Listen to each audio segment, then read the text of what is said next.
আগামী ৩-৪ দিনের মধ্যে বিদ্যুৎ ও ১৫ দিনের মধ্যে গ্যাস সরবরাহ পরিস্থিতি ভালো হবে বলে দাবি করেছেন বিদ্যুৎ ও জ্বালানি প্রতিমন্ত্রী নসরুল হামিদ। সচিবালয় সংবাদ সম্মেলনে এই কথা জানান তিনি।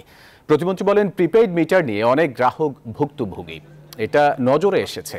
শিগগিরই পরিস্থিতি ভালো হওয়ার আশা করেন তিনি। তবে বিদ্যুতের অনেক বিল অনাদায়ী রয়েছে বলেও দাবি করেন প্রতিমন্ত্রী। প্রতি বছরই বিদ্যুতের দাম ৩-৪ বার সমন্বয় করা হবে বলেও আবারও জানান নসরুল হামিদ।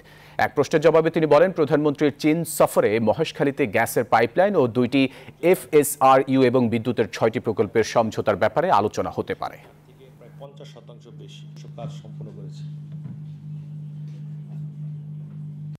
আমাদের ৪৬টা গ্যাস ফিল্ড, আরো ১০০ কূপ খনন, ১৪৬টার কাজ চলমান আছে এখন।